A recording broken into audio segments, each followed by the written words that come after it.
Hi there, and welcome to Be a Global Citizen, the podcast that explores the concept of global citizenship through the lens of value-creating education. My name is Scott Bauer, and I'm a Soka researcher and educator.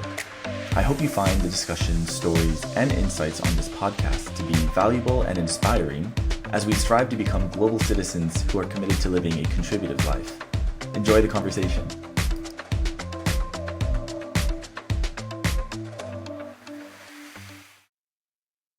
Hi, I'm Lauren Jensen. I'm calling in from Arlington, Virginia, just outside of DC, and I'm a veteran English teacher, high school English teacher of over 20 years.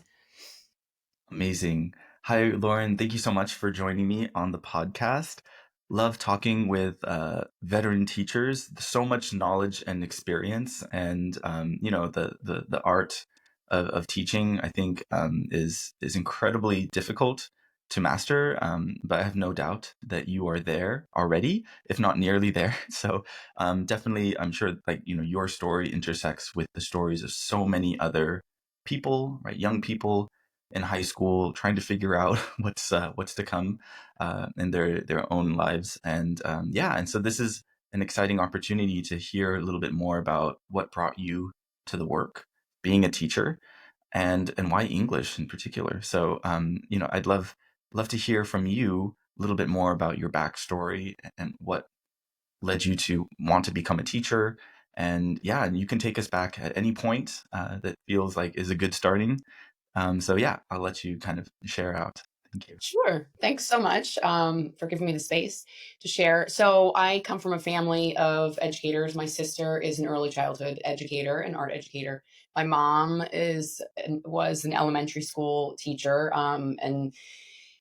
but actually my trajectory did not start with me wanting to be a teacher. I actually wanted to be a pediatrician, which I think is like, if you were born in like the 80s or the 90s, that's like the job that everybody kind of wanted to do when they were when they were growing up. And so I went to Wake Forest pre-med for my undergrad in North Carolina. And I had I just intended to become a pediatrician. When I was in my sophomore year in the lab, I had this moment where I was like, this is really not what I want to do. This is boring. And if I'm finding it boring now, then I have a lot of school ahead of me if I'm going to go into med school. So I need to really tap into what it is that's going to make me happy. And I was blessed with parents who put no pressure on me to take a particular path and really believed that you should, pursue the career that's going to, be fulfilling for you. And honestly, it was as simple and uneventful as what who are the teachers that I loved? And and I think back to two particular educators that I had in high school and the impact that they had on me and the relationship that I had with them. One of whom is still a life mentor. She attended my wedding. She's met my daughters. And I thought to myself, I want to provide what she provided for me. And the way that she was able to do that was by being an educator and, building relationships with her students. And so she was not an English teacher, but she was somebody who I really looked up to. And so that's really kind of how my path to education started. As far as English is concerned, it was really just like, what's my favorite subject? It was really just as simple as that. There was no like aha moment. But when I declared my major, and I went through the education program and I was student teaching for the first time. I remember it was like the fall semester of my senior year, and we got to like do a model lesson. We weren't yet student teaching, but we were going in to do like a practice lesson. And as nervous as I was, the minute I got into the classroom and I remember I was teaching a lesson on the Holocaust at night. It felt like I was at home, and I had never taught a class before, right? But being with the students, I felt like this is what I was meant to do. And so beyond that, my trajectory has actually kind of been relatively traditional as an educator. I always feel like other people have much more exciting trajectories, but I've been an educator for over 20 years, and it's just been punctuated by degrees and having children. So I started my career in Fairfax County, Virginia, just outside of DC. And I started teaching 2 weeks after I turned 22, and I was teaching seniors, some of them very close to my age. I was also coaching cross country and track. And so I really had the most beautiful. A lot of people will talk about the first year of teaching as their hardest year of teaching. It was actually one of my favorite years of teaching. Because as overworked as I really was fully immersed in like the teaching experience. So I was teaching a subject I loved my students. And then I also got a different type of relationship with students as a coach. So as I said, I coached cross country, and I was under the wings of somebody who I really respected. I used to have the girls over for dinner or for Friday night, like pasta dinners. And so I felt like I was living the relationship that I had with Mrs. Arfman, the mentor that I just, I mentioned a few moments ago. And so it's really just kind of continued. It is my first love. Teaching is my first love. Sorry to my husband and my children. But it is really the thing that, makes my blood course through my veins. And I have, as I said, it's been punctuated by degrees. The first time was after I had been teaching for 5 years, and I left to get my master's at Teachers College at Columbia. And I took a leave of absence. I was able to take a sabbatical because in Fairfax County, they give you a sabbatical after 5 years. And so I was able to hold my position at my school, and I was able to fully immerse myself in that degree. And that's the other thing. I'm also a lifelong learner. If I, we're about to graduate together in May, and I'm already like, what's the next degree that I could do? My husband is like, please, no more degrees right now. I can't forge your educational trajectory. But if I'm not teaching, I'm learning. And I really truly believe that that is my calling. So I returned to the same position. I taught for 5 more years. And then I had this itch to go back to school slash people were saying to me like, okay, well, so you're so great at teaching. What are you going to do next? Which I find to be such a fascinating question that I think a lot of strong educators get asked. Like, you've mastered teaching, so now you should go leave and do something else. Which really, if you think about it, makes no sense. They should be staying in the classroom, right, and continuing to hone their craft. So I was like, well, okay, so what am I supposed to do next? Well, I already have a master's, so I guess I'll go get a doctorate. And so I actually started a doctoral program at NYU. um, and that was in 2013. But I ended up actually not finishing that degree. So I got there and I hated it. It was nothing against NYU. I think it was personally, I was not ready to leave the classroom. And I probably should have known that. I started in August, and the June before that, every day when I drove home from school, I cried thinking about leaving my students.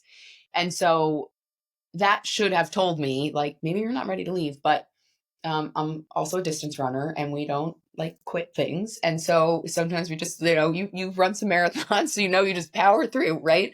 But that definitely was not what I should have done. I should have listened to my heart. But I stayed in the program for 2 years. As people were becoming like more comfortable with being disconnected from the classroom, I actually was not. And that's really what told me that it was time to really reassess if I wanted to finish this degree. It was just before I was about to start my dissertation. And I actually decided to withdraw from the program. And it was really just because I missed being in the classroom. And so at that point in my life, I was actually I'm from New York, and I was commuting from Long Island where my parents lived. My dad had cancer. And so like things kind of worked out the way they should. I was living at home helping my mom take care of my dad.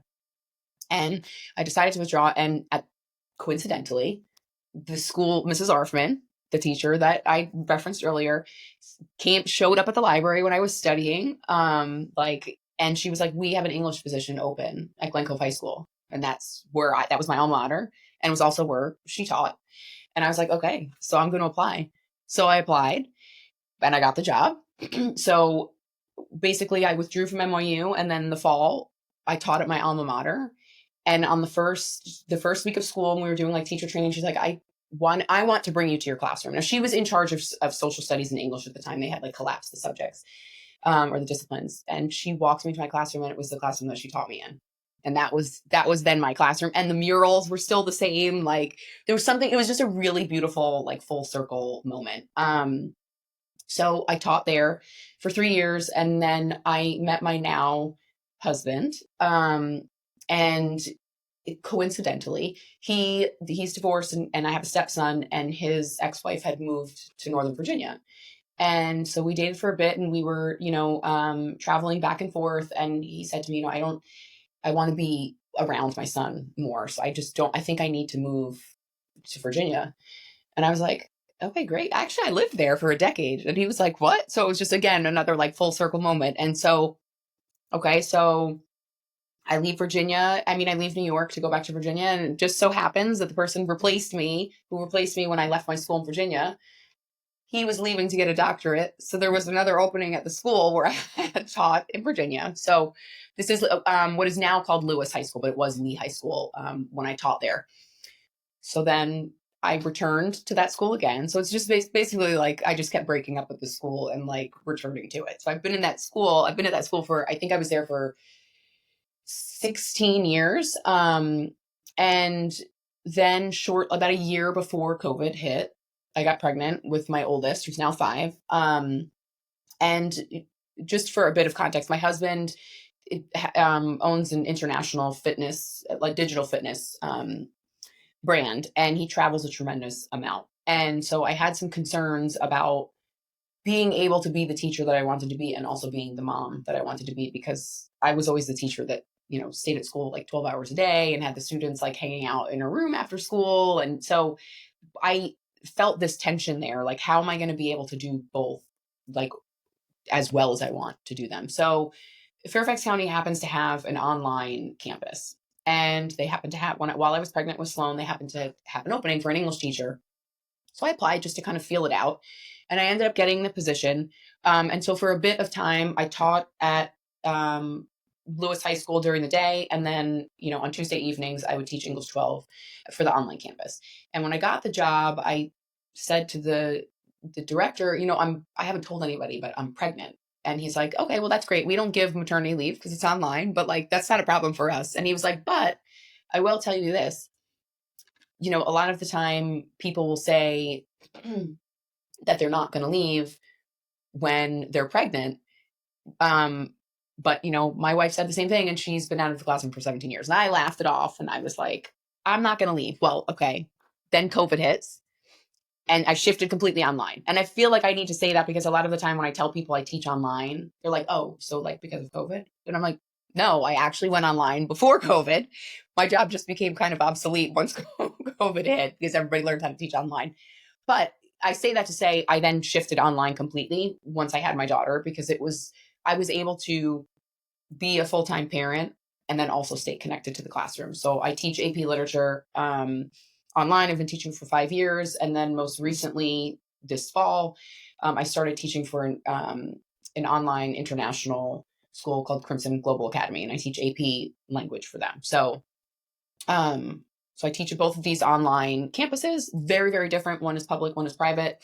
And I also am able to, be a full-time parent to my daughters. So it's kind of a beautiful like marriage of all the things that are really important to me.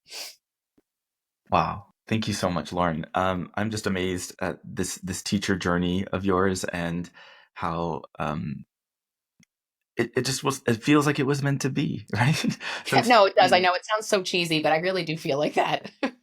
yeah, and it makes sense now. Like from what I'm understanding, that even though you didn't set off to be a teacher at the very start, you had it all around you, right? In terms of like Right. family of educators, as you mentioned, but also the fact that you were so fortunate to have teachers who really made such a positive impact on you, and that it was not just in that grade level, right, or for that class, but it persisted, right? Like this relationship, and if anything, it continued to grow and compound over the years. I just think that is and then you like name dropped one of them, Mrs. Arfman. Is that right? Oh yeah, I name drop her all the time. She's literally Yeah, became a teacher. I definitely want to hear more about that teacher. I was really struck though at the beginning because it sounded like there was this pivotal moment when you were in pre med and you were realizing I don't want to do this, and you had to kind of really be introspective and ask yourself what will make me happy, right? Or what is a fulfilling career, and I feel like that's a very difficult space to like enter into and to stay in, and then Hmm. from there, actually taking a decision. Um, could you share a little bit more about that process that you went through? Was it like journaling? Was it talking with friends? Was it talking with your family? Like what ultimately led you to then think back on the teachers that you had?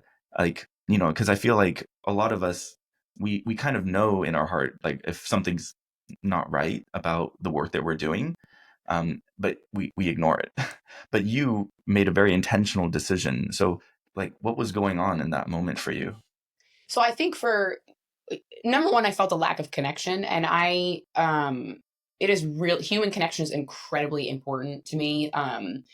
And I wasn't. That's not to say that I wouldn't be doing that if I became, if I went into medicine, but I wasn't feeling it as I was like dissecting the frog, right? So I think for a lot of it was because connection's so important to me. It was leaning on my friends. It was leaning on my family. And I think my mom was really, I mean, my mom was my best friend, but I think also she was very mindful about not trying to lead me in a path that she might have wanted me to go towards or just to follow in her footsteps. Um, but she also gave like the best advice. And she really said, she just said to me, like, you have to think about what's going to make your heart sing, like what, and so and I spent a lot of time journaling. So you mentioned that, and it's just something that like I do with my own students now, right?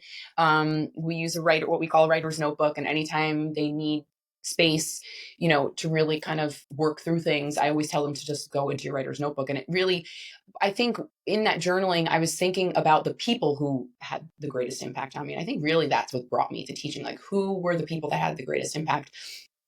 And it was educators, even like professors in college. Like I had a particular professor in college who I still talk to today.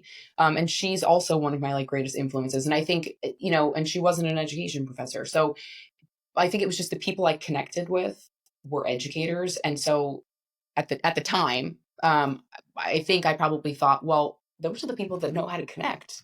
Which is actually like not there's not to say that other careers don't, but I do think when you're an educator, most of the time you have a natural gift for connecting and you're yearning for that connection, and teaching empathy, I think, and teaching like social responsibility. I think those things, if those are things that you value, and I know that I valued, I think that that's probably why I leaned into that, career.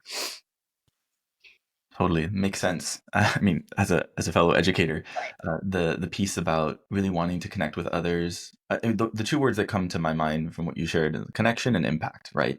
Mhm. And having those two things come together, and allow for like a two-way street, right? Where it's not just the words that you impart to them, the lesson that you prepped and then delivered, but it's the kind of feedback that comes from it, from the students, Absolutely. and it's the maybe there's it's shared inquiry, maybe it's the development of them in their thought and their own self, like their perception of who they are becoming. There's also a mentoring piece too that I think is very important. Maybe that's the next question. Could you speak a little bit about what mentoring looks like for you now?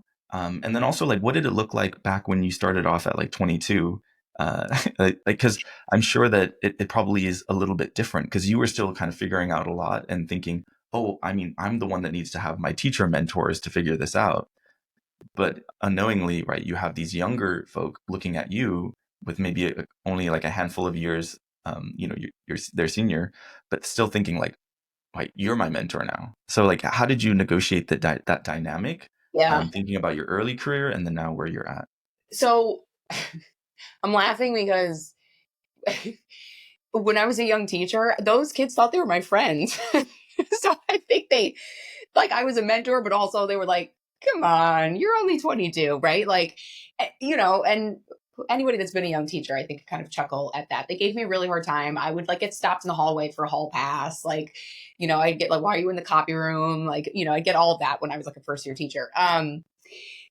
But at the same time, I think, and this is where I think coaching actually helped me become a mentor, because when you're and cross country, like running in particular, it's a mental, it's you requires mental strength, right? And so I think I was able to work with children in a very different way as a coach.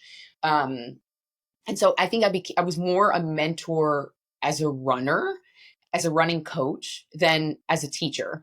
Not to say that I wasn't a mentor as a teacher, but I just think that the connection was just different there. I mean, I have one former athlete who's now in her 30s and she has children, and she messaged me the other day and she's like, I'm running my first marathon. Like, and I thought of you. And I remember she was this one student who was the captain of the team, and she broke her foot and she continued to run the race in pain. She didn't realize her foot was broken, and she finished the race. I ended up having to take her to the emergency room. She literally like hobbled over the finish line. She ended up, it was a stress fracture and turned into like a full break. And I remember saying to her when we were in the emergency room, like, I am so sorry. And she's like, oh, that's what a leader does. I would do it again in a heartbeat.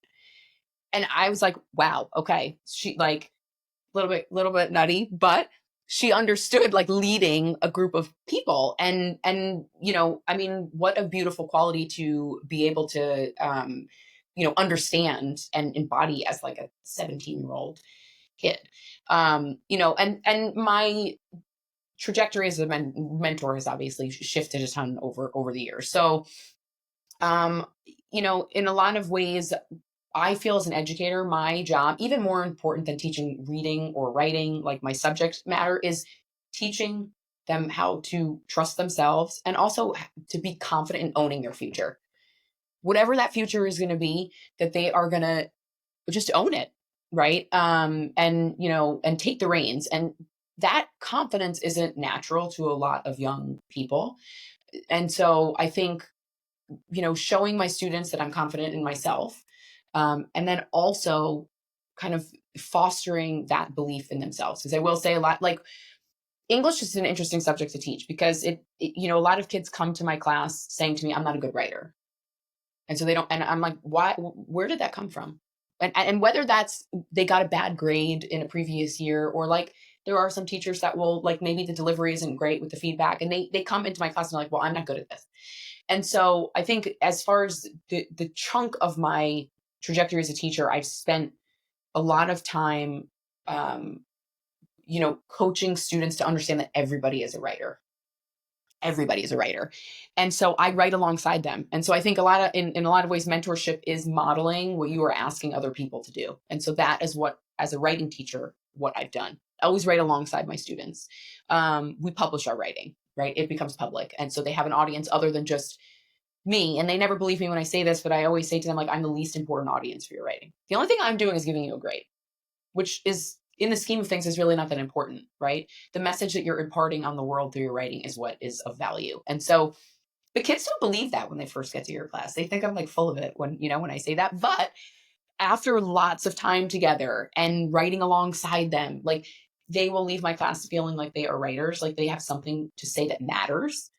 And they also understand that writing requires bravery. And for you to put your voice out into the world is an act of bravery, right? And self-confidence. And so I think that's, as far as my mentorship, that's where like my heart lies, is really just in everybody believing they're a writer, and everybody believing that they can own their future, and nobody feeling like they're stuck, right? And the attitude that they may come into my class with, that's not the attitude that they have to leave with, right? And then, like various points throughout my career, I've like dabbled in small leadership opportunities. I always say like I don't consider myself an educational leader, which is why I'm in this program, which is like silly, and people are like, that's ridiculous, but it's just kind of like, I guess, like imposter syndrome.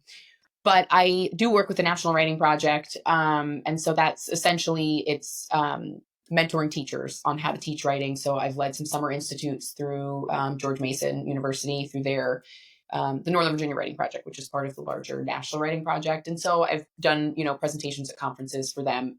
But all of it is hinged upon the power of writing and how we can all be writers. And when you're participating in the writing project, not only do you do a presentation on the teaching of writing, but you're actually also in a writing group with your colleagues, which is also like, we could be really raw and a little bit intimidating, but I think it's such a powerful model because it puts you in the position that your students are in, right? And so there is something to say about feeling what your students are going to feel, right? It's why I always do the assignments that I'm going to teach my students, because I want to feel what they're going to feel, right? So because then I'm able to coach them through it, right, as they're experiencing it, if that's writer's block or whatever it may be. And then I also was a writing coach for 1 year for the Glen Cove School District. So I got a pink slip the second year that I taught there. That school district I only taught in New York for 3 years, but it was a very like pivotal time in my career. I almost got fired, but then I won a national teaching award. So it was like it was a really interesting like contrast. So essentially in my second year, I was the first one in, right? So like last one in, first one out, right? So I got a pink slip, not because like of anything more than just the budget. And I went and I applied for another job. Um, and they found out that I had applied for another job. And then all of a sudden I became like super attractive because I had gotten like, a job offer. And I remember meeting with the superintendent and she was like, okay, well, what is it going to take to get you to stay? And I've never done this before, but I was in a position to negotiate. And like, I was like, okay. I remember my mom saying to me, and she would never do this herself because she just didn't have a tremendous amount of confidence. But she was like, you have to ask for more. And it was just a very uncomfortable thing for me to do. I think just as educators, it's like, okay, well, this is our salary, and we just kind of accept it. And I think, so I went in and I was like, well, I think I need to be paid more because I've been teaching for over a decade and you put me on like the lowest step. And I was like, and also if I'm going to stay, I want to grow. And so I want a leadership position. And so she basically created this position for me where I was a writing coach. I would once a week go to the elementary schools and we would work on like writing across the curriculum projects. And so I also got, exposure to leading other teachers, which I loved. And in a lot of ways, I think in my future, if I can, that would be my dream job is remaining connected to education, but by working with teachers so that I can impact even more students. So I think I'm trying to kind of go through like the trajectory of my mentorship. That was kind of like a squirrely way through it, but Well, that's life, right? It's yeah, never quite as exactly. linear as we think. And also, I think to something that you said at the very, very beginning, you were mentioning how, oh, my teaching journey, with like decades of experience seems very, very traditional. And there's something about that statement that makes it seem as if it's like a straight line, Yeah. when in actuality, as you're unpacking it, it's quite the opposite. And I love how you mentioned about the kind of imposter syndrome of like, well, am I a school leader? Mhm. Like, am I doing what I'm actually saying that I'm doing? And I think that it's yeah, that's a very human thing to kind of put out there, even with various achievements, accolades that you've accrued in your experience as in your career and your experiences as a teacher. It's I think important to show students that we're learning, but the learning process is not as polished as some might kind of put it out to be. And then yeah, and then when you're talking about like what mentoring means to you, I was like, oh my gosh, I wish Lauren was like my English teacher. And writing is so difficult, but the way in which you speak about your role as a mentor and the fact that right, you were grappling with how do I get these students to write, it's about them owning their future, like you said. And I think that is, I mean, there's there's no class. Owning your future 101, right? It's almost as if like you have to be like this undercover agent and being like, well, I'm like my like I don't know, what do you call it? Like I guess the disguise is like English teacher, but actually like underneath that, you're like life coach and like kind of cheerleader and like biggest fan kind of thing. I feel like that very frequently. Hmm. I think that's the most important role as an educator. If I could just, and I also think we learn just as much from our students, right? As like, oftentimes I think I learn more from my students than they learn from me. I mean, just to give kind of like an example that's unrelated to my content. So both of my parents have passed away in the last decade. And when my dad passed away, I lost my dad first. And I was in the classroom and I remember taking a week off and I'm a bit of a workaholic. So it was like my dad passed away on Friday and on Monday morning I was like, I gotta go in and like do lesson plans like before school starts. Like what am I like these kids that teach AP? Like what okay. So I get into the classroom, I get into the copy room at like 6:30 in the morning. Okay. I go to like copy my lesson plans. And wouldn't you know, two of my seniors were in the copy room at 6:30. They had written a lesson plan for all of my classes. They were like, Miss Jensen, go home.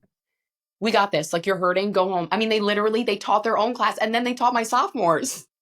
There was a substitute, but they went in and like assisted. And to me, you can't teach that kind of empathy, right? And so, and I only say that to say I was so floored by that I was like, we have the best job ever as educators. Like, in what job can you literally see that kind of impact like unfolding before your eyes? So it was just, I feel really blessed as an educator. Well, I mean, in the same way that you were floored that that happened, I'm floored just listening to it, knowing that that happened. Because you say like, "Oh, only in our job that happened."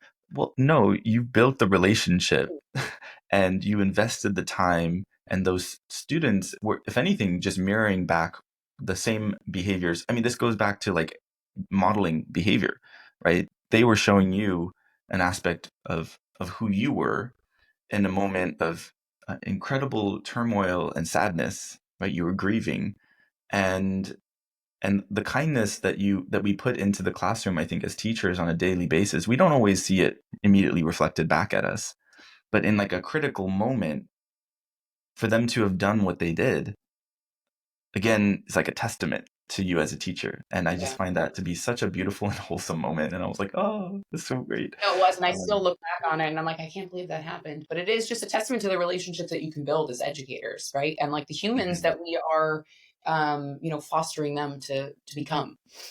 right. It's I wish more people would think of teachers in that way, and I also wish that more of the stories of teachers who are truly um, and like invested, or no, that are truly in the profession for the right reasons, right? The kind of sense of like, I want to be fulfilled, I want to make that impact, I want connection, I want to ensure that future generations are set up to thrive, right? All those reasons and more. Unfortunately, what's portrayed of teachers as of recent is quite empty and hollow and sad and just broken. So this is very affirming, I think. And so, another question I had relates to like the fact that, okay, teaching, writing, I think is probably one of the most difficult things. You write for, across all of the different subjects, right? About conveying your thoughts, conveying information, whatever it might be. I don't know if you think about this, or it's like writing as thinking, right? It's a way to express your thoughts. Could you maybe speak a little bit about that process of like what writing really means, if you like kind of get to its essence? And then in terms of like maybe how that relates to like identity formation, could you maybe speak about that? Yeah, absolutely. So, I mean, I don't want to oversimplify, but I'm going to here. I think, writing. re- I teach my students that we write to learn. So you may not know actually what you know until you write, right? And I think a lot of the time, and I think the reason why writing is so hard is because we try to filter our thoughts because we want everything to come out perfect, right? And that is not writing, right? Like, and I always say to my students, like, no piece of writing is ever finished. You every single time you go back to a piece of writing, you could revise it in some way. And I think it's the same way about with our thinking. Our thinking is constantly evolving, and I think in a lot of ways, writing mirrors that. But I also think writing is the way that you put your voice out into the world. And I think that that's incredibly scary, but I think it's also really powerful. And I think, you know, unfortunately, I think schools kind of kill the creativity in writing in a lot of ways, right? And I say that as as an educator, but that's why I find it my mission when I get students in my class to teach them that writing is more than just school. Yes, you will use it in every single job, right? I teach English, which I think captures like reading, writing, and speaking, right? All forms of communication. And I frequently tell them, you are going to write no matter what job you have. Like you might have to write a memo to somebody or write an email to somebody, or you're always going to be writing. But that's not the only thing that writing is, right? You can also write to express yourself, right?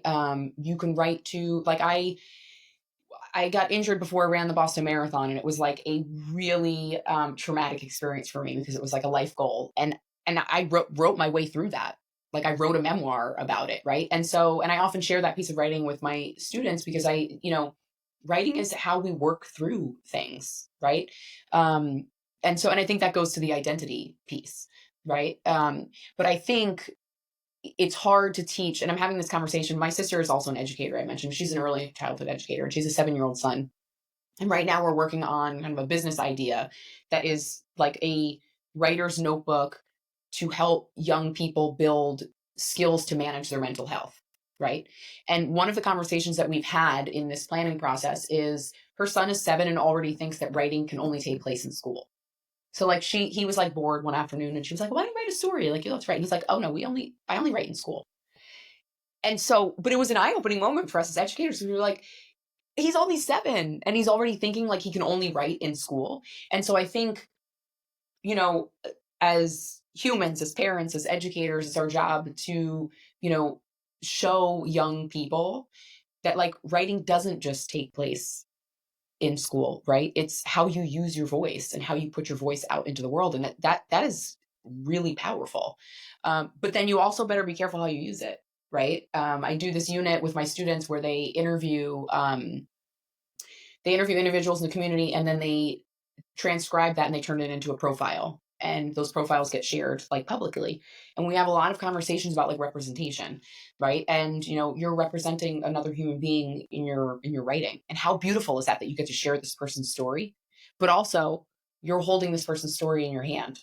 So make sure that you honor, you know, that story. And so, you know, I think there's so much power in writing that is untapped because we associate it with like being assessed, which is like the least important aspect of, you know, of writing. Hopefully that answered your question. I feel like I was starting to like, if you ask me about writing or teaching, I sometimes I just like start pontificating because I Yeah, just like, you get up on your soapbox and you're like, all right, yes, listen. exactly. Yes. Well, it makes so much sense, all that you're sharing, and I really feel like we need to almost have like this like paradigm shift, not just for the 7-year-old who think writing is only for school, but also for the adults, right, who are out there. And I think that we need to really understand that writing serves so many different purposes in our life, and that it should not be relegated to just like kind of these narrow forms of like I need to write a really efficient and succinct Mhm. email, right? Like it's probably like the least interesting of all of them, if I'm being real honest. Right. And then the sense that like you don't really know about like you don't what was it you said like you don't know what you know until you write it. I Yes. think is so profound. Um, because then it makes me think, well, I mean, once you graduate from school and you just stop writing for that purpose, what are you really learning? You know, or like, or what do you, it just kind of feels like a missed opportunity, right? For people to extend to that um, understanding of themselves and to see it in a very joyful way, like as grappling with like who we are becoming. And then going back to what you said about like why you teach is like helping them own their narrative. So yeah, this writing as like a way to kind of understand themselves and to like amplify their voice is so important, especially in the world that we live in, where you can post anything within a matter of like seconds, or not, maybe not even seconds, like Right. fractions of a second. You Right. just click and then it's out there. So that bears a lot of responsibility on the author. So now the question is kind of tying to the theme of our podcast, global citizenship. It sounds like writing is a great avenue to have someone understand their place within the world, the impact that they want to make, whether that is as a teacher, as a pediatrician, or as anything else. Mhm. So, have you grappled with this concept within your classes? Is there any kind of dimension of like, the kind of global side of things that you guys wrestle with? And yeah, and then and maybe just in general, like, what are your thoughts on this, like this So it's funny. notion? I'll answer the like kind of my like experience with it first, and then I'll kind of talk about what I do in my class. I feel like, and this isn't like a knock to my parents or anything. I feel like I grew up kind of in an insular situation. I'm one of 6 kids. I lived in the same house my whole life. My parents lived in the same house for like 40 years. I went to like the elementary school, that went to the middle school, that went to the high school. So I went to school with all. So in a lot of ways, and we didn't travel a lot because there were 6 of us. We drove to Disney World from New York, which is how my parents did that. I have no idea. Um, but consequently, I then was very curious about like other cultures because I didn't necessarily grow up being exposed to a tremendous number of, you know, cultures. So I sought those opportunities out when I could. So for instance, when I was at Wake Forest, I went with the teaching team to Nanjing, China, and worked on like a program that prepared Chinese high school students to come to American universities. And it was really eye opening because it taught me so much about how different education systems work and also how student centered we are in the US and how that doesn't exist everywhere, right? But it also taught me cultural awareness and like empathy for their comfort as learners, right? um and so there was that part of it. And then I taught in Mexico for a bit of time through like somebody that I met at Columbia, and we were teaching these students in this like village in Oaxaca how to create documentaries. And I didn't know the first thing about creating a documentary, by the way, but I knew about storytelling, right? And these kids did not speak any English. And so that also taught me about the power of language and how it's not just like spoken word, right? And so I think in those ways, those moments really taught me a lot about like interconnectedness through like a lot of different mediums, right? We were using film to like connect with their community. And I was so connected to those students, despite the fact that, like, by the way, I'm also not fluent in Spanish. So it was really, like, they didn't speak English. I didn't speak Spanish, but somehow I was able to teach them for 6 weeks. So, like, and was very connected to them. And the, like, apartment that I lived in, the woman, her name was Lola, and she, like, became my mom. And I got really, really sick and ended up having to leave early. And she literally took care of me.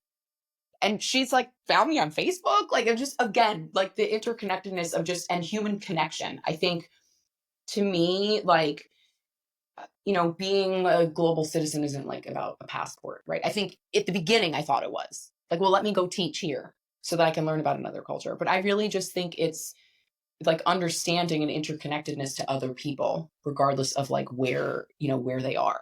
Now, as far as like what that looks like in my classroom, I think it's just engagement with a variety of texts. Number one, like it seems like such an English teachery thing to say, but like, I go against the grain a lot of the time with like, texts, right? So, I've taught the kite runner, which has been challenged in a lot of ways. Like I'll teach books that are like a bit challenging and also that represent cultures that were not like they might not be the first culture that you would read a text from, right? I mean, maybe now, but when I taught the kite runner for the first time, it was like the early 2000s. So it was like pretty like, racy to like teach about like that culture right at that time. But I think it's so eye opening because it gives perspective, right? And I think kids are getting fed information at a rate that they can barely even digest, and in a lot of ways they don't know what to think. And so I think literature is really like a window into like another culture, right? And an understanding, and it's also a mirror, right? I think sometimes students will read about these other characters and they have this preconceived notion that like, well, they're from this culture, their lives are going to be very different than mine. But then in a lot of ways that character is a mirror to them, right? And I think when they engage with a text in that way, um, I just think it you know it makes them think as like global citizens, right? In a capacity that I don't think that they realized. And it's the same thing with writing, right? You know, we I do a lot of like non-standard writing. Like I don't really believe in doing the 5 paragraph essay every single time you teach writing because I consider that a genre, like one particular type of writing. But like I make them go out into the world and see what kind of writing exists. Like right now I'm teaching podcasting, somewhat coincidentally, right? And so that's writing, right? It's writing, but then they're also like publishing it via like like an audio recording, and that's going to go out into the world and it's going to be posted on my like school website. My students next year are going to listen to it, and it's so again another way to like connect students right across like borders, right? And just teaching them to be curious, right? Like to be curious. Um, so hopefully that answered your questions. Oh yes, always. You give great responses, and I appreciate how they really tie into each other, right? What you spoke about these experiences and like, traveling abroad and being confronted with differences and scenarios that maybe you were unfamiliar, and yet you were compelled to take action to do the best that you could. And even despite maybe like not knowing how to speak like fluently or knowing all of the slang, right, in that local, community, the effort that you put into it was very much felt. I think maybe another word for that, like effort, is like sincerity. I Mm-hmm. think when you don't know and you're just like, I just sincerely want to connect with this group of people, with these young people, and also just being very humble and saying like, yeah, I don't know, I've never produced like a documentary film, but storytelling, let's explore it through this avenue and let's learn it together. I mean, that's going to make all the difference in terms of how you motivate them to actually walk with you down that path. Hmm. And then, yeah, the fact that this woman was kind of like your the motherly figure that was taking care of you when you were not doing so well. I find that to be so beautiful. I mean, whether it was in Mexico or it was in maybe like hypothetically like in China getting sick, or getting sick in I don't know, South Africa or in Afghanistan, but like there are people who do care about you, right? And they care about others. And there's just something really powerful about that, like kind of transcending nationalities, right? Absolutely. And then realizing, wow, like would I have done the same for someone, visiting Virginia Mm-hmm. and them getting sick? And so, it's an important question to ask ourselves, right? Not one that we would necessarily be like, yes, of course I would. It's like, no, if it happens, you just take action, and then that's proof that you would have done it, right? You can only say it in To say retrospect. you're going to do it, right? It's a lot harder to actually do it when you're in the moment. Agreed. Exactly, right. And so then, having those kind of play into the classroom context and being like, well, you have to be, um, you have to amplify or expand upon your perspective to have that greater appreciation for kind of what's all out there. Because again, like what you connect with will be different from other people, right? We're all different. So Mhm. maybe like there's definitely themes from a book like The Kite Runner that you could really like resonate with. But it's not to say that you have to then go to that culture and Yeah. fully experience it and like invest time and just it's not to say that that's going to be the result. Um, but you never know because it actually could. I know for myself, like when I was taking a class about like the political economy of like Brazil, and then thinking, oh, it'd be kind of nice to like go to Brazil, and then fast forward, I ended up living there for like 6 years. Not everyone does that. And I can't explain why. But that's kind of You're like the curious. yeah, but I was Curious. curious. It got me onto the plane, and then I stayed. So that's a whole nother story. But I appreciate how you speak to global citizenship as like very much the same kind of through lines that you've been sharing about your story of the need for connection, the desire to want to make an impact, and realizing that it never happens in a vacuum, but it's with those around you in your local community, in your classroom, and I find that to be so beautiful. And speaking of beautiful things, just to kind of bring circle like a full circle moment, I'd love to hear just like this teacher. I know you said there were two, but the one that you name dropped. Could you speak a little bit more about her? What was like one or two qualities that really stand out to you, and maybe that can be best described as like an anecdote, or you can just kind of identify it right then and there. But I just kind of want to hear a little bit more Yeah, yeah, from absolutely. you. So her name was Melanie Arfman. I name drop her, as I said, I name drop her all the time. She'd be mortified. So I met her when I was a freshman. And so I think it was my first, year in high school. We're all intimidated. And I think it was her empathy that really that really got me. She just really, you know, as a student, and I think actually as a colleague, you could tell when teachers really want to be there and they care. And I knew she was fully invested in her students. She was not the first one out the door after school, right? She was always hanging around. Kids just gravitated towards her. And this may or may not be like a more superficial quality, but like she was just funny. Like I just liked to be around her, right? She was sarcastic, and I think there's also like we had similar personality traits, and I think I was a very timid high school student, and I think she helped inadvertently helped draw like my confidence out and helped me kind of become comfortable with who I was, right? I was a bit of a wallflower, like probably my freshman and sophomore year. And she happened to also be like the class government advisor. And I ended up being president of the class when I was a senior. And like who I could have never predicted that. And giving like graduation speech, like all these things. So I think in a lot of ways she fostered this like, self-love and confidence. And so really it had nothing to do with what she taught me, right? Like, and I think in a lot of ways that's why I love my discipline. Like I love English, but my gift is connecting with students, right? I teach online, but I have a mural in my office that I'm looking at right now that was painted on my wall by an online student, not a student I taught in person, right? Because she showed me her portfolio and I was like, I just moved into this house. This was like 3 years ago. I want your artwork on my wall because I want to look at that wall when I'm teaching and I want to feel connected to my students. And so I just think, she taught me so much about connection. Mm, amazing. Would you say that Mrs. Arfman is a global citizen then? Yeah, absolutely. Actually, she taught global studies to be literal. She taught Oh, world history. Yeah, oh yeah, my yeah, yeah. gosh, Mrs. Arfman. Okay, that's awesome. Well, that's so cool. I wanted to ask this final question as we're kind of wrapping up this amazing conversation. It's one that I ask all my guests. Any recommendations for movies, books? Yeah, what would you like to share? So I'm an English teacher, so I feel like it's necessary that I share a book.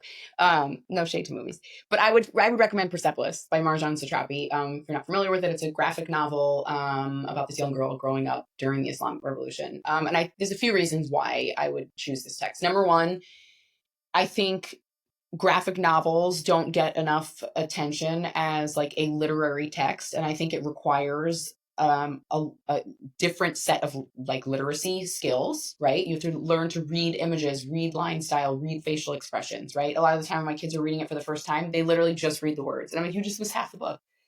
You can't just read the words. So that's the first reason. Second reason is students don't get a lot of, and I'm not a history teacher, but they don't get a lot of exposure to that, like, to that event and that like time period, like the Islamic Revolution. And I think there's, just for cultural awareness purposes. And third, and I think most importantly, the character is just she is such a cool chick. And I think like she's confident, she's curious, she pushes boundaries. And I think she's a great role model just as a female character, for my female students, but then also for, like all students to see that, like, regardless of how old you are, you still have the power to be curious and to ask questions. That's a great book recommendation. I've read Persepolis myself, and I think um, it's just like so engaging and so like heartwarming, but also kind of within the context. There's like historical, Mm, political dimensions that are very very important to get the full effect, right? The full absolutely. impact of the book, which is also you can say about any novel, any work of literature. It's like it's embedded in history. So Yes. like let's maybe look at that too. Coming from the guy that has taught history and international relations, but yes, thank you so much for sharing that book recommendation. And we just really appreciate you taking this time, Lauren, to share about the teacher mentors that inspired you, your students that also inspire you, and just the very evident passion that you have to contribute to young people's development by way of writing, and the fact that you're thinking very seriously about extending that impact through leadership in myriad ways, right? Where it's, yes, you don't have to sacrifice one thing over the other, but it's kind of like over time, you're kind of streamlining and bringing these different initiatives, projects, right, together to kind of push further. This is how my mission is going to be, carried out. And that for someone who looks at it and says, "Well, haven't you already reached mastery?" They don't know you then. They don't understand where you're coming at it from. So I think going out into uncharted waters, kind of following that like your sight towards how to like really connect with others and model the behavior they're hoping to see in the world. I think is just what every teacher should and really aspire to be. So thank you. And I wanted to give the last few words, the last like kind of send off to you. So anything you'd like to share that you haven't already shared with us? I don't think so. I mean, I guess just because the podcast is about global citizenship. I guess just the last like parting words I would say would just be that like for me, global citizenship isn't about being an expert on different cultures, right? Because I'm not, but it's about being curious and compassionate and committed to understanding how like all of our lives are connected. And also, thank you for giving me the space to share my story and also to reflect.